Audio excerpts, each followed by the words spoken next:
The Fall and Oktoberfest, the city announcing when the big celebration will take place this year. It's set for 3 separate weekends starting September 29th in the downtown area.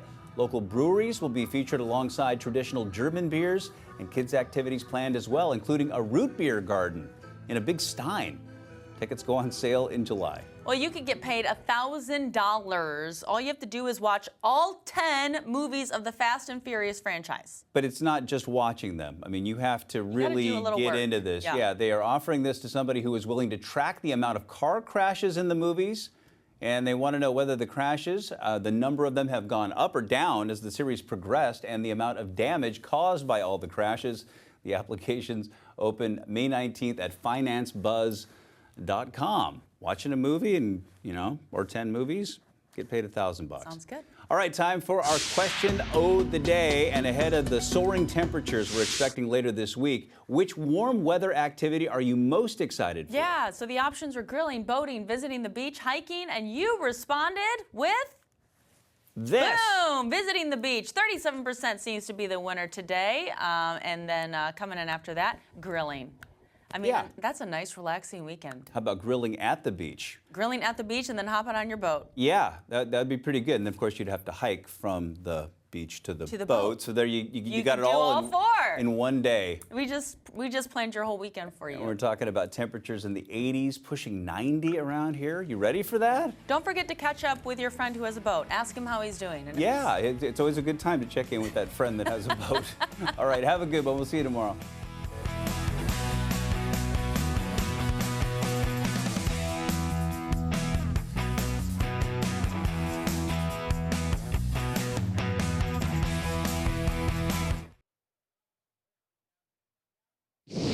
Coming up today on Studio 13 Live, we are talking all about the MTV Movie and TV Awards, the changes to this year's show, and the winners. And we're trying locally made hard ciders with Greenwood cider. See how they're turning forgotten fruits into delicious drinks. Plus, we are making Mother's Day brunch with PCC Community Markets. Learn how to make their rhubarb trifle. Then Weekdays and Bopshim are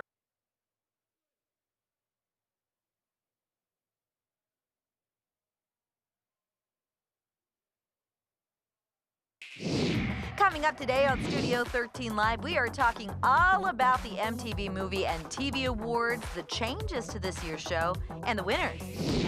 And we're trying locally made hard ciders with Greenwood cider. See how they're turning forgotten fruits into delicious drinks.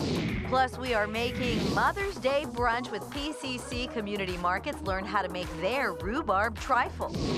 Then Weekdays and Bopshim are cooking up some modern Korean dishes. Studio 13 Live starts right now.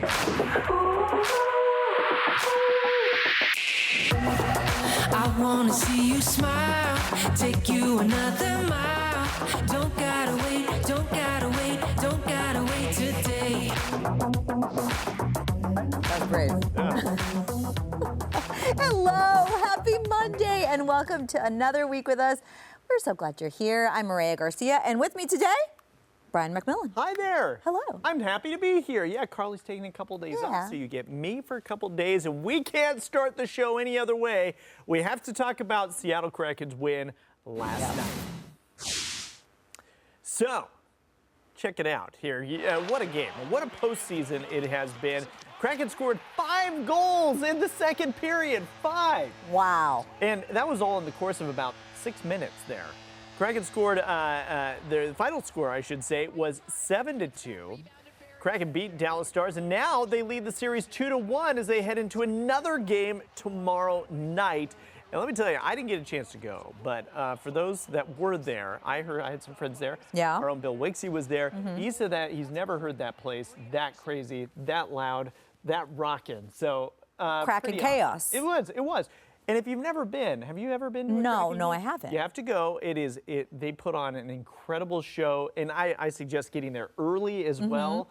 They have music going, they have the band going at times, and there's an incredible light show on the ice pregame as well. And that's not even the game. That's all just to get you Just excited for fun. the game. It's really, really fun. Oh, that sounds so cool. I do want to go. And the thing I love is what you've been saying all morning is that they're just scoring in bunches. Yes. So it makes it impossible to figure out who's going to score and win because everyone's doing such a great job when the team is really gelling. And we love to see They that. are gelling right now. And it's so many different players. It's not just one player scoring all the goals. I mean, I think 16 different players have scored for the Kraken in these playoffs. So it's been really, really fun. All right, so from our awesome Kraken, who are really killing it out here, we're going to turn to some entertainment news. The MTV Movie and TV Awards yesterday, it looked a little different than usual, okay? It was pre-tape, there was no host, and it became the first big award show to air during the writers' strike. The show had a red carpet that was just rolled up and put away. The broadcast was very commercial heavy. The scheduled host, of course, Drew Barrymore, dropping out. Now, there had been a ton of commercials leading up to this, but she decided to drop out in solidarity with the Writers Guild of America, and she actually later won Best Host for her show. Oh, not for this show. Not for this show, because she wasn't there. But for her show. Let's take a look at some of the other winners. Okay, so for Best Movie, this is a very different kind of award show. Okay, we have Scream 6. For Best Show, The Last of Us. Now, That's I very agree good. with that. That show's fantastic. It really is good. It'll make you cry. All right, for Best Performance in a Movie, Tom Cruise, Top Gun Maverick. Getting some props there. Best Performance in a Show, Jenna Ortega for Wednesday. She's phenomenal in that. She did an amazing job. Amazing job. It's like perfect for that role. Yeah, and that vibe is like coming out and into all of her performances, which I love. I think that's fantastic. Yeah. For Best Comedic Performance, we have Adam Sandler in Murder Mystery 2. Best Hero, Pedro Pascal in The Last of Us. Best Villain, Elizabeth Olsen in Doctor Strange and the Multiverse of Madness, which I really liked. Yeah. Do you have any favorites? I mean, The Last of Us is probably one of the best shows I've seen in a really, really long time. I think if you haven't seen that and you're kind of into zombie or post-apocalyptic type of shows, it's really great. And it's not just like gory and violent, it's got a lot of heart to it as well. Yeah. So I think that's awesome. Yeah, so I'll tell you, I haven't started watching it, not because I don't think it's good. I know it's fabulous, but there's so much sadness that I know is there. My husband watched the first episode and he's like, gotta warn you, you gotta be ready to cry because you can't not cry. Yes, so exactly. I haven't yet. Yeah, those are great. Those are great. I think all well deserved. Yes. And hey, there's a new #1 at the box office. Guardians of the Galaxy Volume 3 is now taking over first place. Opening weekend brought in more than $114 million for the film, becoming the second biggest opening of 2023. The Super Mario Brothers movie is now second after holding the top spot for 4 straight weeks. The final Guardians of the Galaxy so far has a 81% rating on Rotten Tomatoes tomato meter. So that's pretty darn good. I think when it's above 80%, you can count on the critics like it. You can count on it being pretty good. I've liked all those movies. Yeah. I don't know if you've seen them. I have, yes. They're all fantastic. I've heard this one in particular. Well, they're all rated PG-13, but this one is especially a don't bring your under 13-year-old to. So I just heard that. I haven't seen it yet. But yeah, I've heard it's fantastic. Amazing. Those are reliably very good movies. Always shed a little tear because something cute ends up happening. But Chris Pratt having a great weekend because he's in both of those #1 movies. I know, yeah. He's in Guardians and he's in Super The voice Mario of Mario. I know. Yeah. He's having a good weekend. He absolutely is. You know, Taylor Swift fans, very excited. They're having a good weekend, too. She is releasing Speak Now, Taylor's version, July 7th. So on social media, Swift says that she wrote Speak Now between the ages of 18 and 20, and she says that she loves the album because it tells the tale of growing up, flailing, flying, crashing, and living to speak about it. Now, this re-released album will feature 6 extra songs, too, so we got some new stuff. Of course, she is re-recording these versions of her album so she can own the rights to those masters, and that would allow her to control the way her music is used, like in commercials or movies.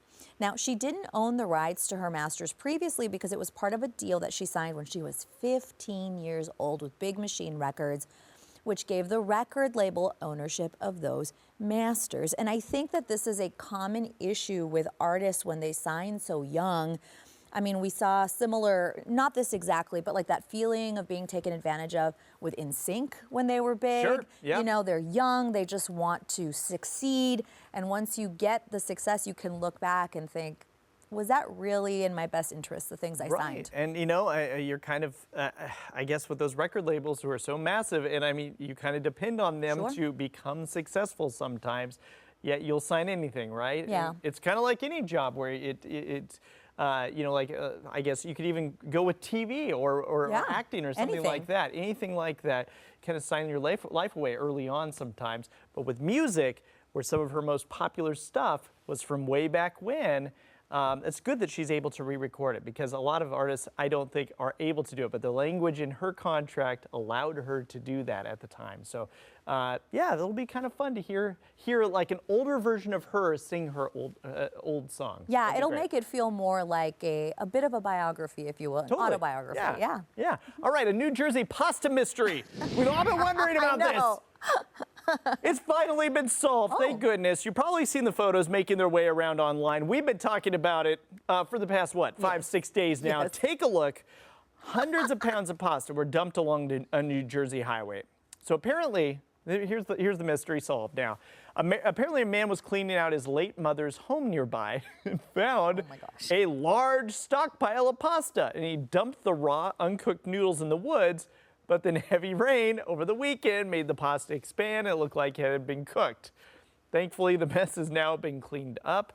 But there you have it, mystery solved. I knew it had to be something like that, where it was like, you know, now you're not supposed to dump food out on the side of the road. No. So don't do that. But I knew the cooked pasta part made it seem really, really weird. I thought rain or moisture had something to do with it, and there you have it. I guess I just wanted it to be crazy and a mystery forever. I wonder if he came clean on his own, or if there was like some video out there. Oh, maybe, yeah. Maybe. But I'll tell you this story. When my husband and I were still dating in college, he wanted to make dinner for me one night, and he made pasta, I guess for the first time. So he filled the pot with pasta, like the whole pot.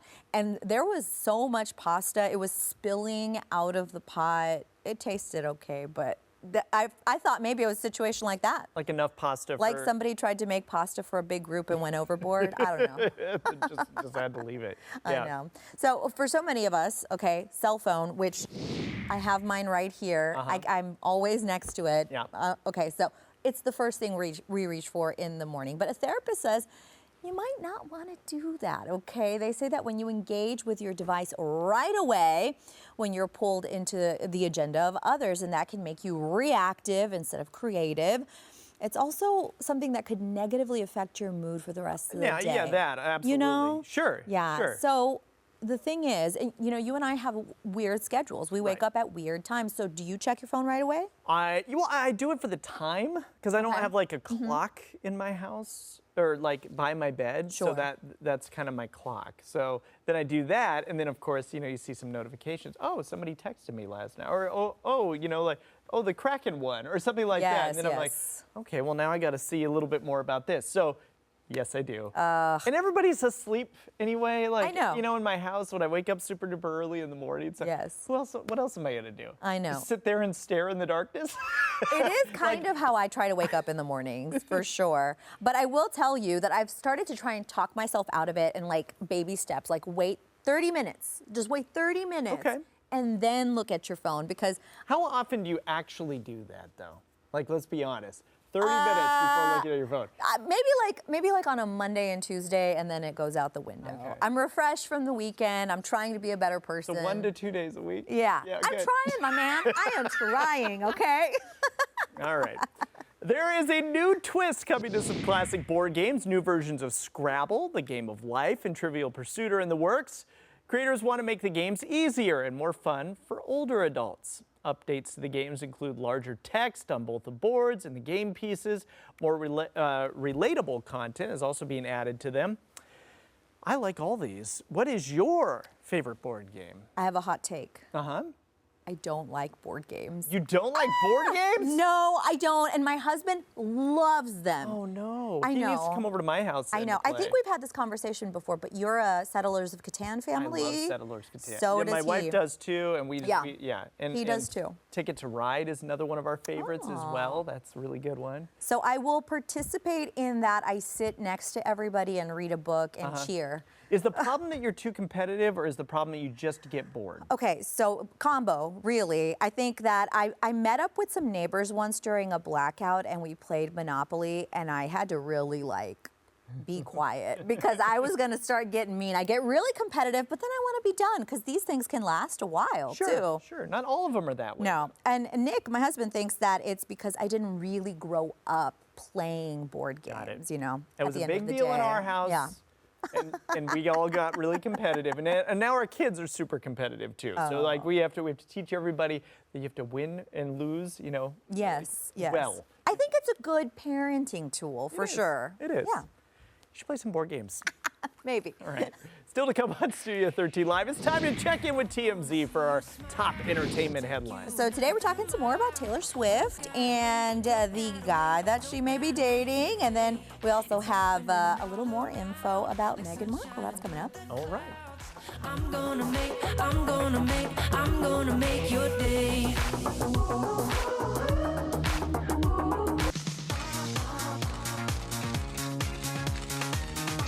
It is time to take a look at what is popping in celebrity news. And for that, we're going to be bringing in here TMZ senior producer Jacob Wasserman. Hi, Jacob. Thanks for joining us. Hey, thank you for having me. All right, so Taylor Swift and Maddie Healy spent a lot of time together this weekend amid dating rumors. Everybody's talking about this because she's Yes. she's going on tour. It's the big thing right now. It is. So tell us about it. What's going on? Well, like you said, I think since Taylor Swift and her ex-boyfriend Joe Alwyn split up, the Swifties have been very eager to see who she's going to date next. And it just seems more and more likely that that man is Matt Healy, the 1975 frontman.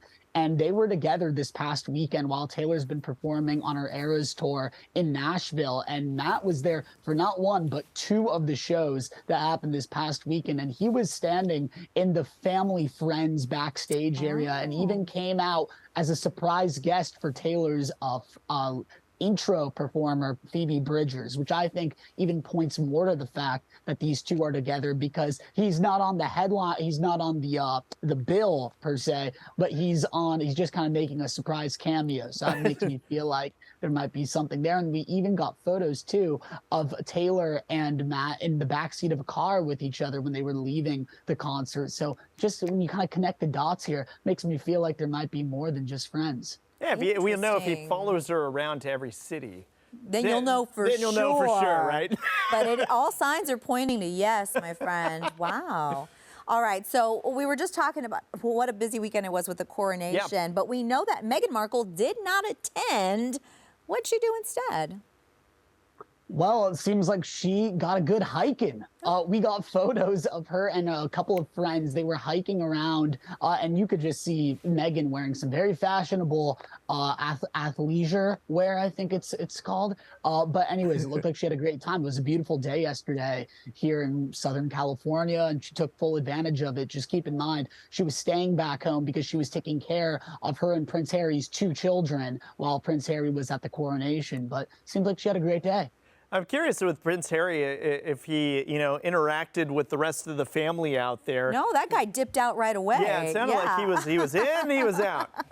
Yeah, it seems like he's already back in the U.S., so just a quick trip for him. Okay, all right. Jacob Wasserman, thank you so much. Hey, don't forget Thank you. you can catch TMZ right here on Fox 13 weekdays at 7 p.m. Always an interesting conversation. And still ahead, we got you covered with Mother's Day brunch ideas. We are learning how to make our very own trifles with PCC Community Markets. Hopefully, it goes well. That's coming up next.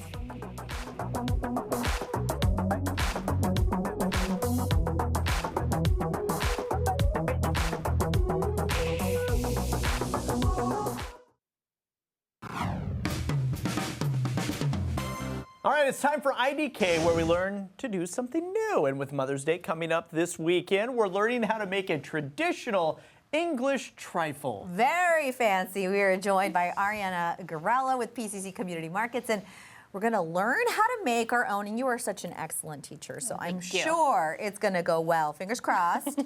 Now, I said in the break, I don't know what a trifle is. oh yeah, so tell us. Yeah, what is a trifle? Okay, it's a good place to start today. So first things first, today we're making a little English trifle inspired by a PCC cooking class that we are starting to host, which is our British springtime desserts class. Okay. Today we're making a variation of the trifle they'll be making in class, and I made it a little breakfast perfect for our Mother's Day brunches. That's perfect. So That's a trifle is classically some combination of pieces of cake, usually a sponge cake, some custard, whipped cream, and then some sort of berry or fresh fruit component.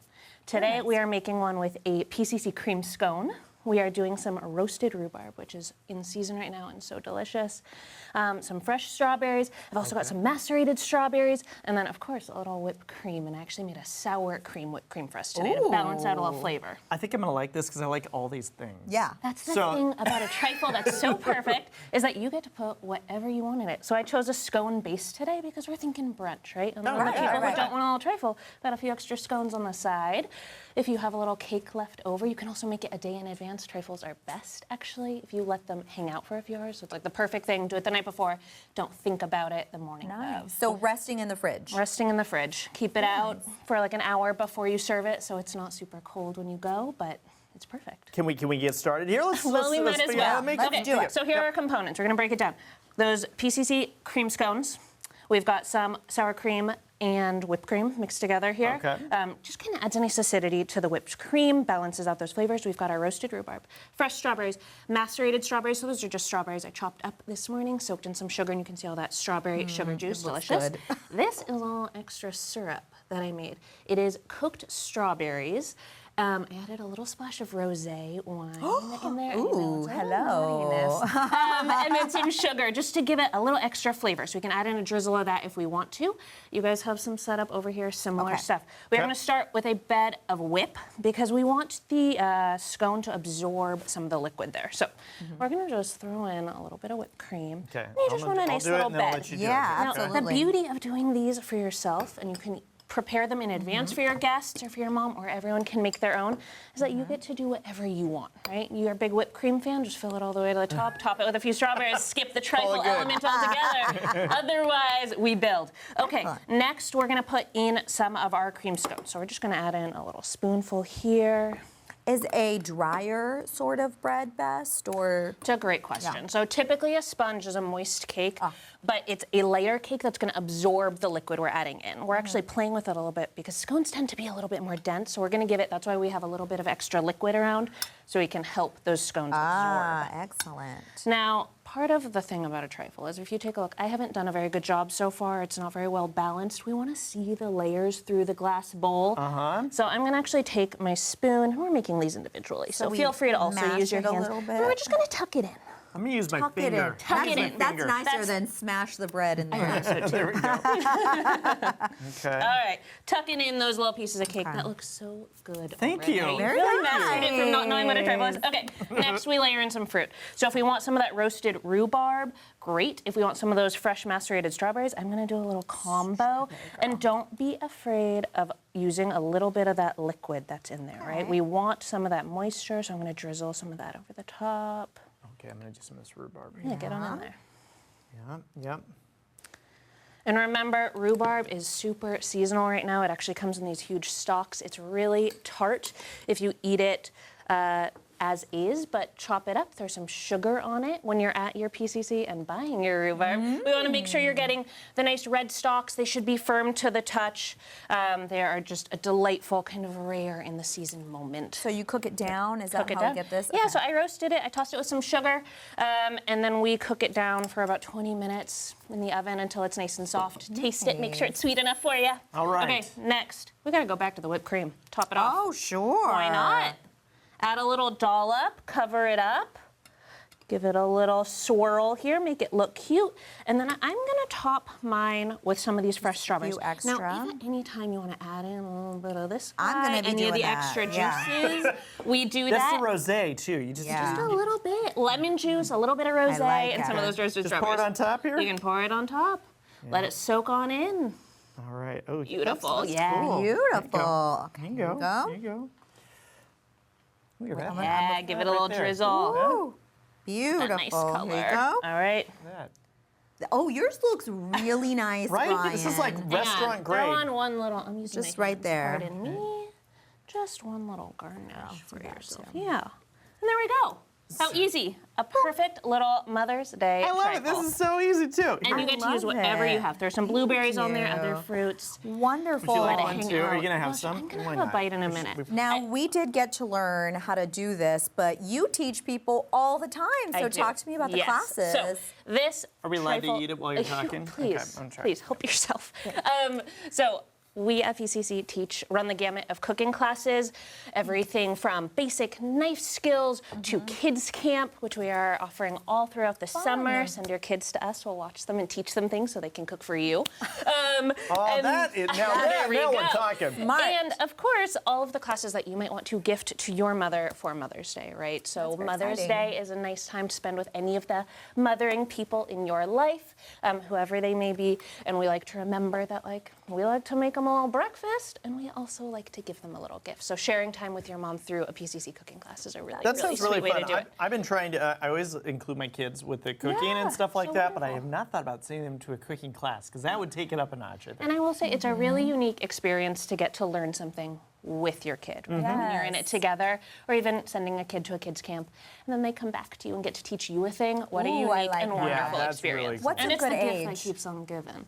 So our kids camp start around 8, but we also do parent-child classes that have That's different age very ranges. fun. And you actually brought another idea here We for did. us. So it's good to have a little sweet treat on your Mother's Day table, but it's also nice to have a little savory thing to round it out. Yes, Yep. of course. So right now at PCC, we are offering 20% off through Mother's Day for our salmon dips and lox. So we brought you a little salmon dip to try, some capers, some lox, some English slicing cucumbers, and then we've got our own bagels here. So a couple different varieties of sourdough bagels, plain everything. I think we've got an Asiago cheese. Yum. Because it's nice to build your own in many ways. So we've got a build your own trifle situation, a build your own bagel. We're all covered for Give the me this easiest and Mother's this, Day. and I am good for brunch. Happy. You- Yep. Perfect. We are all set then. Ariana So- Girl, thank you so much. Thank you so much for Thank you having coming. me. Lovely to spread the We word. posted a link to PCC's cooking classes on our website. That's fox13seattle.com/Studio13Live. And still to come here on Studio 13 Live, some of Princess Diana's dresses are going up for auction. When they're being sold and how much market experts think these are going to sell for. That's coming up. 3 dresses from Princess Diana's iconic wardrobe. We're still talking about her, y'all.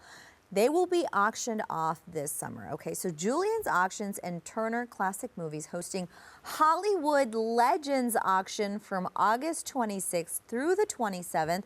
And the late princess was, of course, one of the most photographed people in the world. And her fashion style caught the eye of many people. 2 of the selling dresses were actually created by Catherine Walker, a favorite designer of the princess. Altogether, the dresses are expected to be auctioned up for $500,000 to $1 million. Now, what do you do if you buy these? I guess you just kind of display No, them. I think you put them on a mannequin like that and you display them in your house. Yeah. You know, this is one of these things where what do you buy the person who has everything, right? That's true. So you expect like billionaires or somebody to buy these things, but you talk about a fashion icon. I mean, like she, like if Absolutely. she's up there top 5. I mean, you know, in regards to people who don't, you know, aren't who don't like make fashion for Yeah. a living, right? Yes, like she's just an absolutely. absolute icon. So totally not surprised that would go for that much. Yeah, I'm reminded of this video, and it's actually probably because of the coronation been popping up on my timeline. Yeah. But she and when she was married to the now King Charles were signing a document. She was looking down, and she just looked up, and the flash just started, picture after Can you picture after imagine? picture. I know. No, that is wild. It scared somebody who was standing next to her, and she said, "Oh, I lifted my head." That's what happened. Wild. Yeah, I know. Yeah, crazy. Planet Fitness is providing a way for teens to fill up their summer days with a free gym membership, and it's a part of the Fitness Center's High School Summer Pass program. Starting May 15th, teens aged 14 to 19 can go to a Planet Fitness location near them for free after they sign up. The program's start comes during Mental Health Awareness Month, and the company says they want teenagers to focus on their mental and physical well-being. I think this is great too for Planet Fitness. You get people into working out and get people into regular routine. Maybe they're going to come back and pay for it later on, right? Yeah. So I mean, and this is great. Starting those good habits early on and getting that going early on will help you later in life for sure. Absolutely. I remember my small town gym having something like this for high school students in the summer, way back when. But it certainly started me on a path where I really enjoyed working out and trying new things. And I think that's missing a lot. We're inside so much now, you know, and I think that for a good reason, we're entertained by our phones or computers. So making space for working out or doing something physical in your life, that's a great idea. Oh yeah, it's good. It's good again to start those habits early on. Yeah. All right. Well, I thought you were going to read, but it's me. It's you. It's me. It's me. All right. So parades are a good way to get students engaged at school, especially when animals are involved. So let's take a look at this cute thing right here. Students at an elementary school in Pennsylvania have been lining the halls. Look at that. Aw, to welcome a mama duck and her ducklings. Now this, I thought this was new. It's been going on for years. This is tradition, yes. Yes. School leaders say the mama duck has been coming there for about 5 years now, lays her eggs, and the whole school watches as the mama duck then leads her babies through the halls. So incredibly sweet. Now that's a tradition. Yes. Like that is so cool. I love that. Can you imagine going into school to lay her eggs and nobody bugs her? Nope. So it works. That's so great. There's in Memphis, Tennessee, there's a hotel there where they have these ducks. Do you know about this? No. And now I'm bringing this up, and I forget the name of the hotel. But there's ducks, and they're in the lobby, and they're the hotel's ducks, and they walk around and all that stuff. So That's fantastic. I don't know. I know an anchor. His name is Mike. He has pet ducks. He has pet ducks. Pet ducks. I So they think my make good wife pets. also had pet ducks Oh, growing up, yeah. so it's a thing. Very nice. It's a thing. I got attacked by a duck one time Oh, at oh, Scriber that's Lake different. Park. That's very different. Yes, when I was a baby. You know, Did you if do they want something? your food, if they want your food, Oh, maybe they'll it was a come at goose. you. It might have been a goose. Oh, geese are mean. Geese are mean. Yes. Yeah, it might have been Canadian goose. Anyway, when it comes to traveling with kids, which do you prefer? Do you prefer driving or flying? Ooh. For parents, the answer is very clear. A new poll found 85% of parents, 85%, Wow. prefer to drive whenever possible. Oh, I don't agree with that. I don't agree with that either. Oh. I don't agree with that at all. But 78% also believe that their child prefers to be in the car too. The survey found that parents would drive just under 1,500 miles before choosing to fly or take a train. They would drive under 1,500 miles. That doesn't sound right to me. I don't know. I guess I've really made an effort to make sure Logan does well on a plane. And it works 90% of the time, 10% accounting for whatever childhood insanity occurs. But trapped in a car, I don't know. I think it depends on if you have the ability to play movies in your car. Yes. So that would help. But the plane is a fun thing. Like, and once they get past the baby stage where their ears kind of hurt and stuff like that, for my kids, I mean, we just load them up with snacks and a little backpack and things to do, coloring stuff. And then they also get to watch their movies like on the screen on the back of the seat and stuff like that. I think that's the way to go. Absolutely. And now there's like Wi-Fi on the plane, so if they have a little video on their tablet that they like. 1,500 miles? No. Could be me. Could not I know be people me. do it. I know, good on you, but oh man. Well, there's another study we want to talk about, shedding light about what people really think when it comes to getting older. So according to the study, Americans say they generally stop feeling young when they are 43. And then there is a buffer zone, though. You don't just like feel ancient right away, right? Okay. So you don't start feeling old is the word they use until you turn 52. Now, there were a lot of countries included here, and Italians appear to be the youngest at heart because the majority of them said they don't stop feeling young. So not even feeling old. They don't stop feeling young until they are 60. I think it all depends on how well your body's hanging in there, right? Sure, so sure. if you're staying active and you're working your mind and stuff like that, then you have friends that keep you young as well, which I think is really important. Yes. Then I think you're going to stay feeling young for longer. Yes, and this is my thing. If you drink a lot of water. Oh, okay. Whew. Oh. Yeah. Do you drink a lot of water? Yeah, I do, Some actually, amount of- yes. yeah, Yeah. I think that keeps you feeling young for longer because you're hydrated. The days that I get busy, yes, and I'm like ancient, shriveling up, you know. Right. So I think something like that, something small like that, can keep you feeling young. I still feel young. Good. You're like 22. You're fine. I'm like you're 41. okay.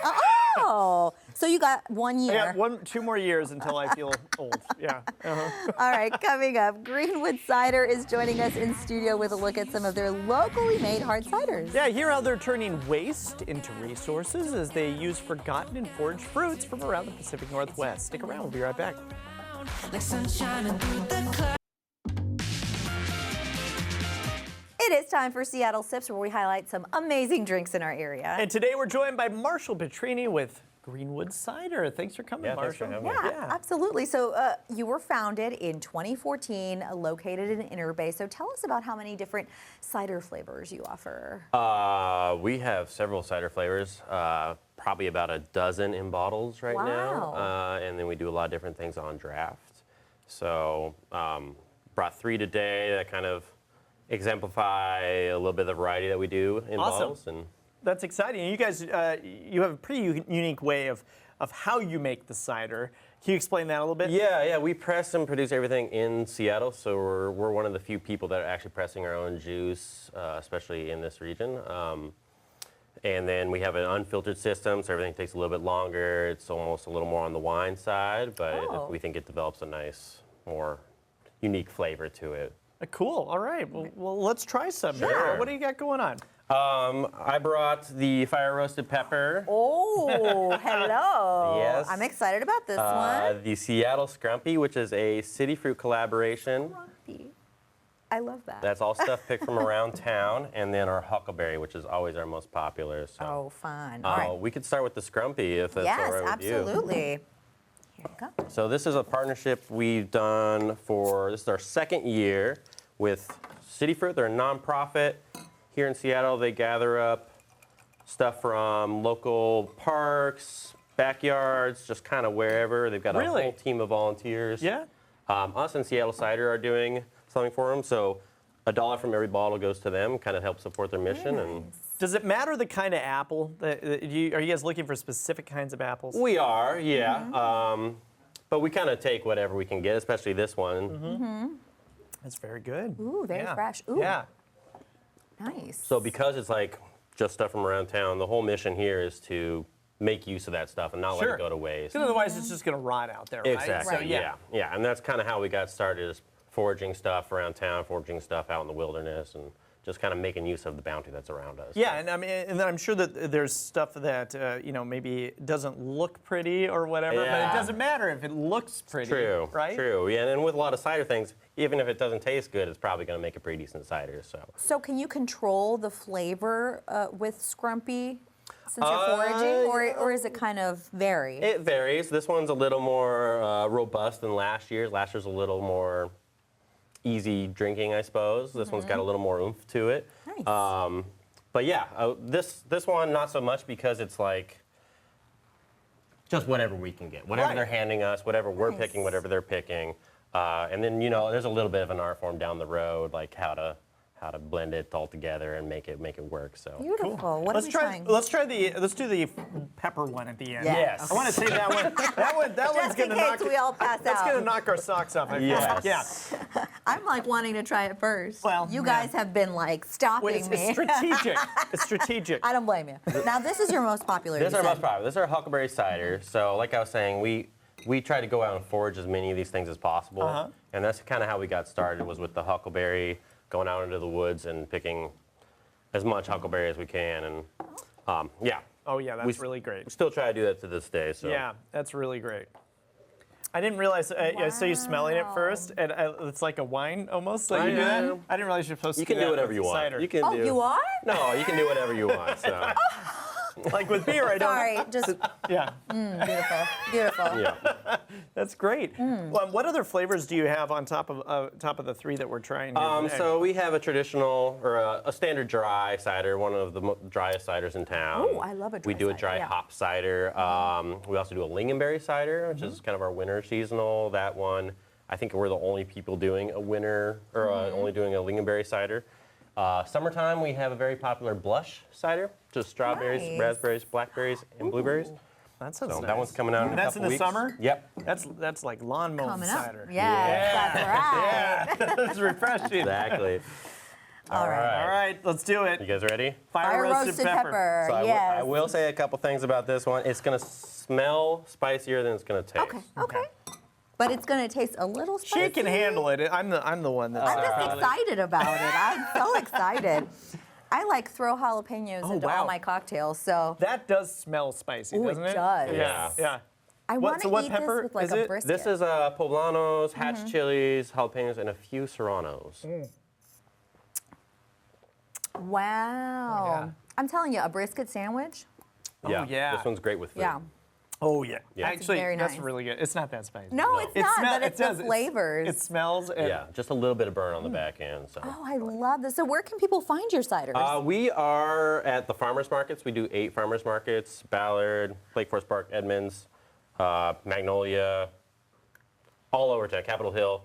We're also at PCC community markets, Who we just had here, so Yep. lovely. Yep. Okay. Perfect. Town and Country markets, Total Wine, and then pretty much every bottle shop in the area. So. I got to tell you, out of the 3 of them, I think this one might be my favorite. I love Really? It's the this one. It's really interesting. Yes. I've never Different. had anything like It's this unique, before. for so sure, yeah. Really cool. Marshall, thank you so much. We posted a link with more info on Greenwood Cider on our website. That's fox13seattle.com/Studio13Live. Thank you so much for bringing this out. Great stuff. Thanks for So having me, good. guys. Cheers. Really amazing. All right, still ahead on Studio 13 Live, we are making some modern Korean food with Wiro and Bapshim.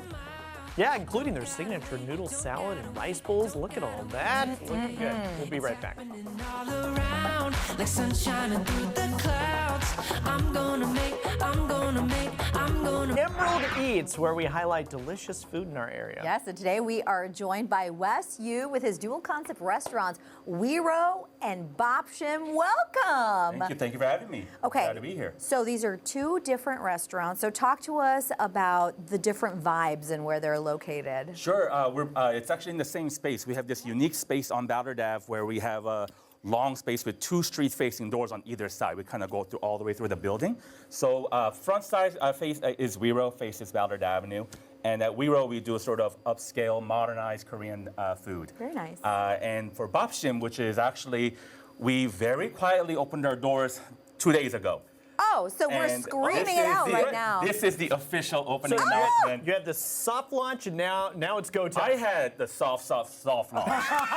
Not even family softest of knew the this was launch. happening. I just sort Your of. family didn't even know. I was, we try to be slow on the first couple of days because so many things to figure out, you know. Sure. Yeah. Yeah, but this is the first sort of announcement that goes to the public at large that we're open. Well, thank you for doing that here. Thank you for having me to do this. That's very Yeah. exciting. Yeah. Very exciting.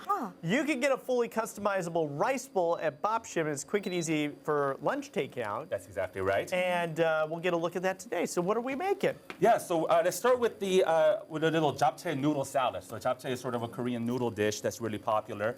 We put our little spin on it to make it make it a little more robust and make it a salad. And that's something that is on the menu at Wiro. Okay. So in the pan here, I got this nice and warm. I'm gonna turn this up just a little bit more. Okay. Yeah, and so basically I have this veggie mix, which for TV magic, I part cooked some of this. Okay, But I okay. got onions, I got bell peppers, I got carrots, I got celery root. Very nice. I have wood ear mushrooms, which are sort of these really wonderfully textured mushrooms. And I have kale. So I'm gonna start with some kale in the pot, in the pan. And we'll give that a nice little toss. And while this is heating up, I'm gonna get the other dish going, and this is an example of something we do for Bapshim. Okay. So Bapshim is very much build your own rice bowl. You can do it with rice, or we can do it with mixed greens.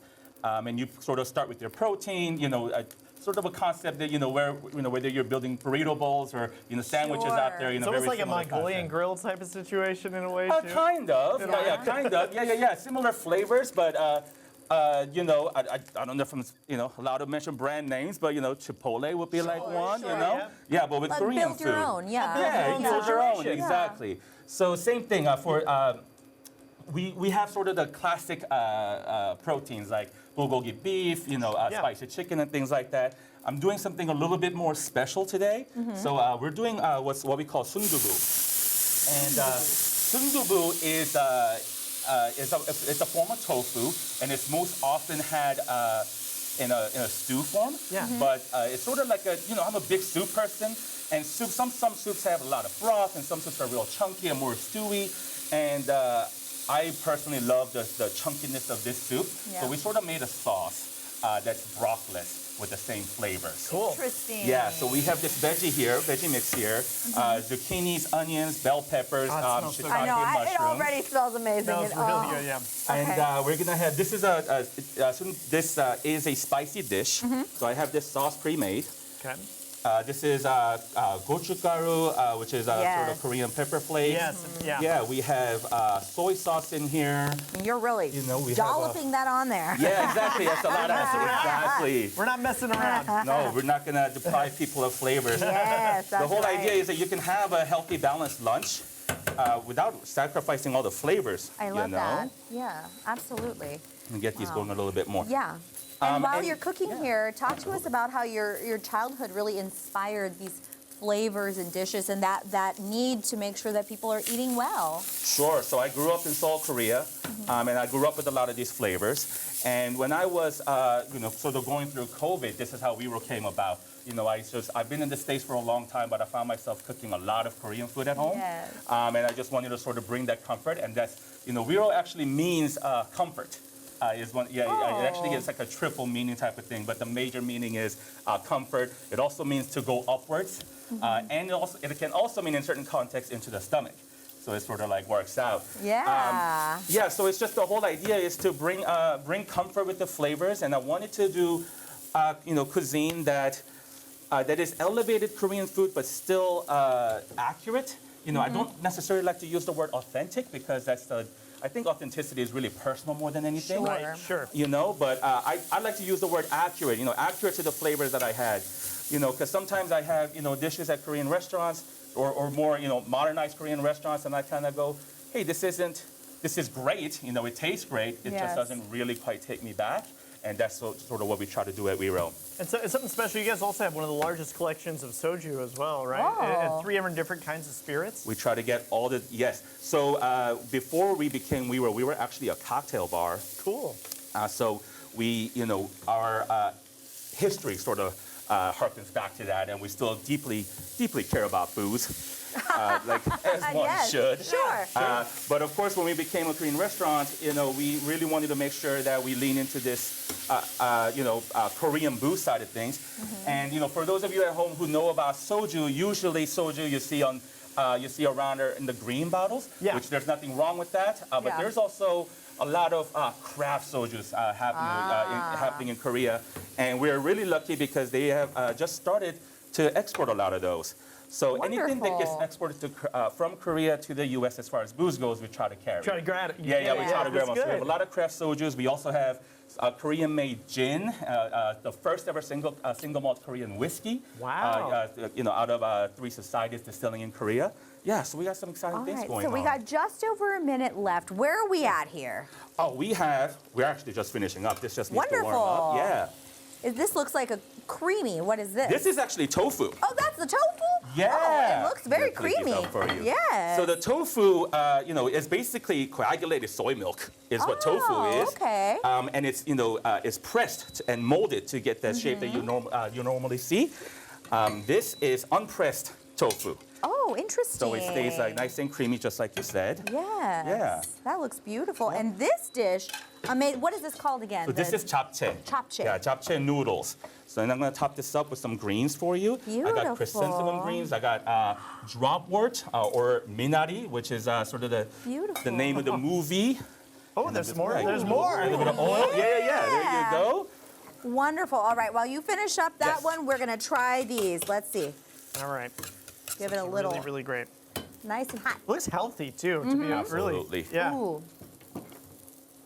It feels like really homey too. I mean, I'm not Korean, but it's these flavors that just remind you of home. Oh yeah, the flavors are fantastic. Yeah.